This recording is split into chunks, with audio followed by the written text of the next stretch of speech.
Hey everybody, Travels with Dottie here, and back in the little house, there's Dottie relaxing on the couch. And today's video is about Dottie. I had a little bit of a scare with Dottie, and when these kinds of things, upsetting, deeply personal things happen, I don't do videos on them as they're happening. I generally will fill you in after things are resolved. And things are mostly, well, the deep concern is over. Here's my story with Dottie. And Dottie just turned 10 years old, and I had noticed when I went to the vet in the spring of, when was it? It was, it was.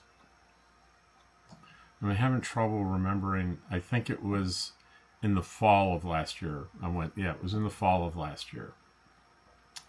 I went to the vet and said, she's stiff and seems sore, and sometimes she jumps up on things and sometimes she doesn't seem to be able to. And they did an examination and said, look, she's got arthritis and we need to put her on a drug called Rimadyl.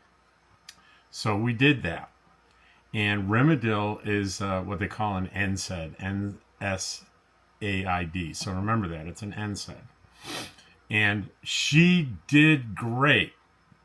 And when I got here in New Mexico and sort of moved all my stuff and got situated here, I was about to run out of that prescription and I needed to transfer to a new veterinarian. So we did that. Last month, the middle of last month, about 5 or 6 weeks ago. And the doctor did an examination and she said, look, and by the way, that's George in the litter box making himself known.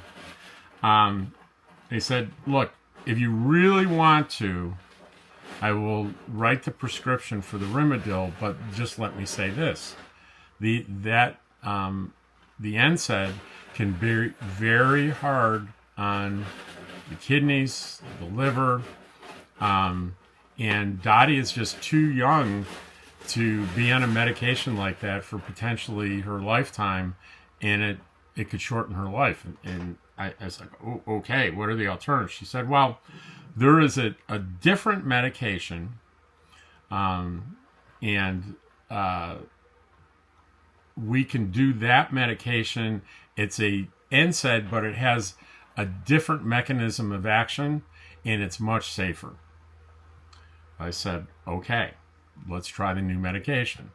And she gave me some samples, and I ordered a 90-day supply from Chewy.com.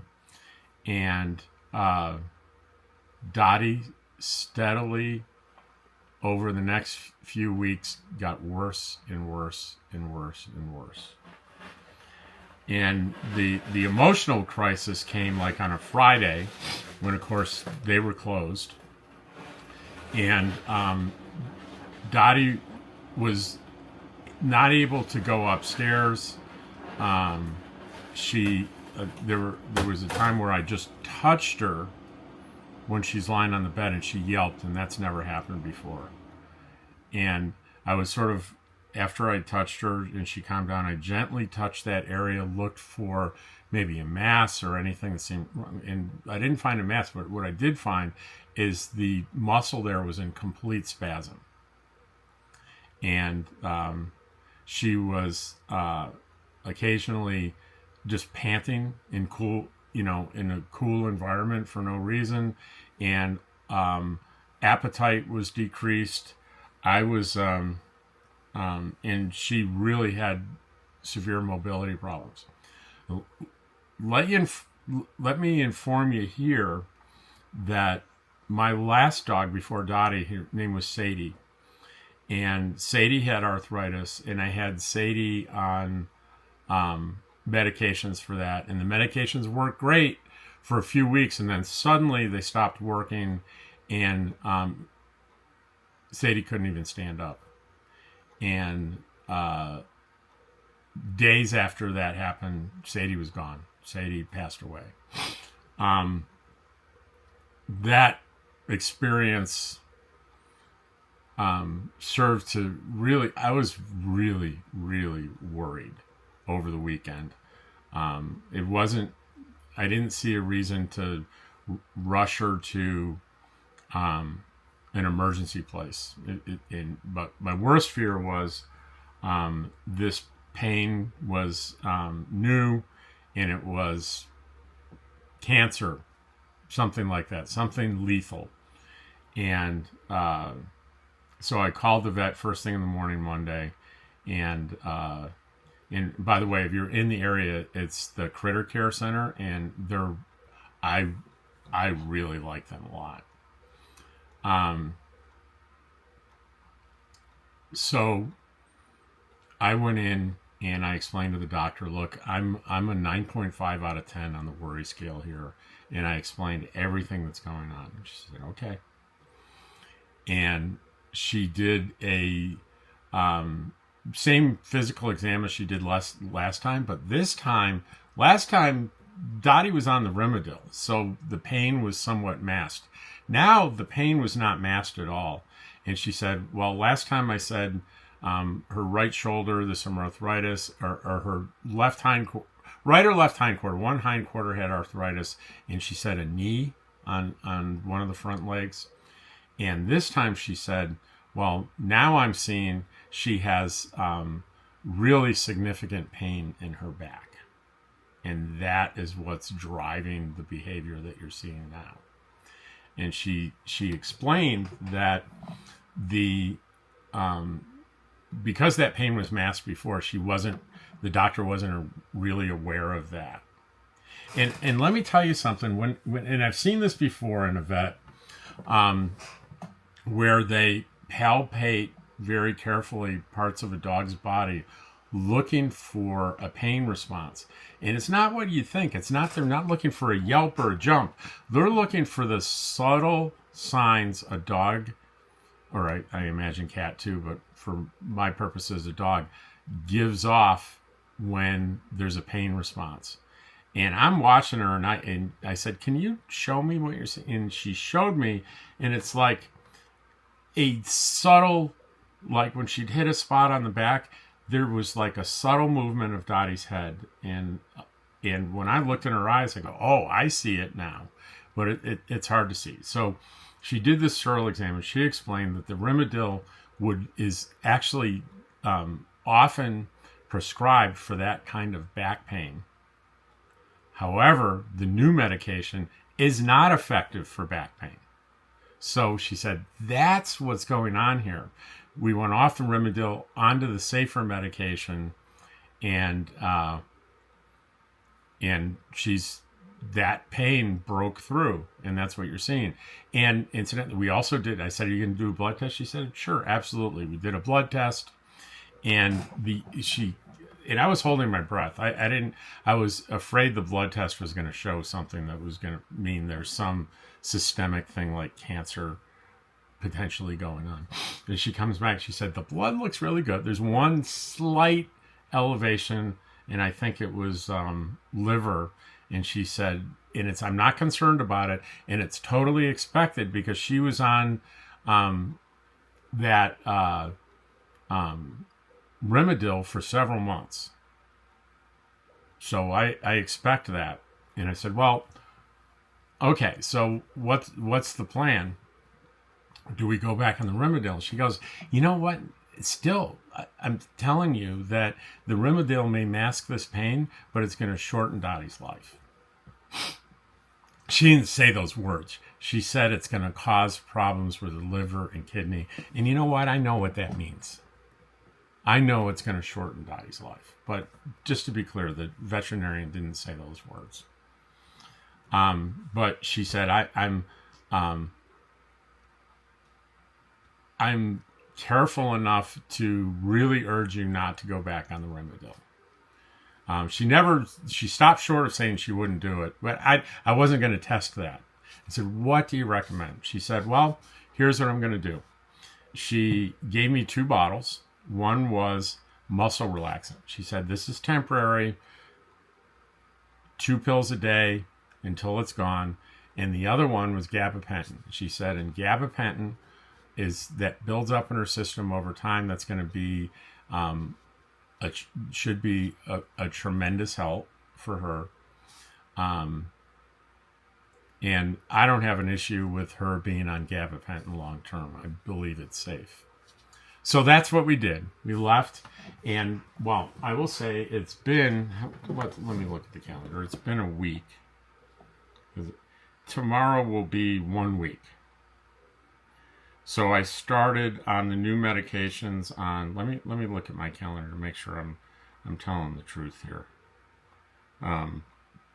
So we were in there Monday. So Tuesday I started the medications. So she's been on the medication 1, 2, 4, 5, 6 days. And I noticed an immediate positive change. She was much more alert. For the first time walking in a long time yesterday, she was like outpacing me. And she isn't able to jump up on the couch anymore. And for the first time yesterday, when we went back to the trailer, she did put her paws up on that first step like she was going to try it. She hasn't done that in several weeks. She wasn't able to do it. I had to pick her up, but I can see she's moving in that direction. Now she's lethargic. However, I know that's because of the muscle relaxant. So after we finish the muscle relaxant and she's just on the gabapentin, I suspect we're going to see another improvement. If not, she said that the doctor there says I recommend acupuncture and I believe she said like a laser light therapy. And I said, well, where would I get that? And she goes, right here. I do both those things right here. So I'm hoping the medications work. If they don't, we have to do the acupuncture and the light therapy. I may not be going to Eagle Nest as soon as I thought. The plan right now is today is the 25th of May, and I was going to go to Eagle Nest probably on that Sunday, the 15th, on Father's Day. But if we're getting these acupuncture treatments and light treatments, we may push that back another week or two. So I will. Some of you are wondering, well, what was the name of the medication that you referred to? And let me see.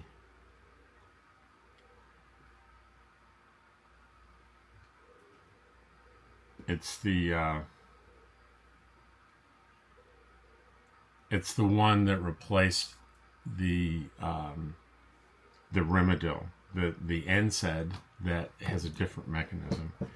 And I'm in the chewy thing here. Let's see. Come on. Where are we?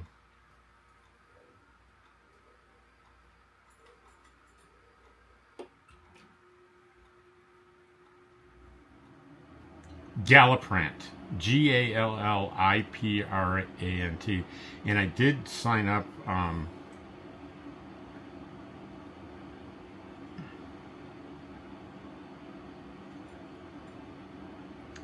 I have to call. I had it set up on auto ship, and I got a big discount on the first month, on the first dose. But I'm going to have to. I'm going to have to cancel that. They won't let you cancel it online because I'm sure they charge you back the discount they gave you because I need to replace this with a gabapentin order. So I need to probably call them on Monday. But anyway, it's especially if you're on the road, you need to know where you can go. Especially if you have a home base, it's a good idea to get your veterinarian set up there So I go to Eagle Nest, I can consult with her over the phone, and there could be medication changes or decisions that she can make over the phone, versus not having a home-based vet and hit or miss going from vet to vet where you're traveling. Is, to me, it's not a good idea. I like having a vet that knows Dottie, knows her history, and that I trust. So it's in Artesia here. It's the Critter Care Center, and got really excellent care there. And there's Dottie's doing fine. And like I said, I wasn't going to do a video when I was just beside myself with worry about her.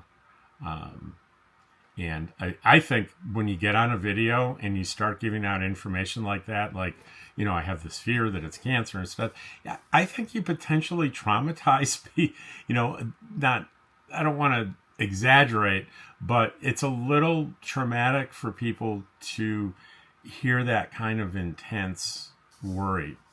And it just doesn't feel right to do it. And I decided I'll tell folks about this when we get to the other side of it and I understand what's going on. So that's what this video is today. And I hope it helped you with thinking about how to deal with your pets on the road. And this is how I deal with Dottie. Take care, and I'll see you on the next one.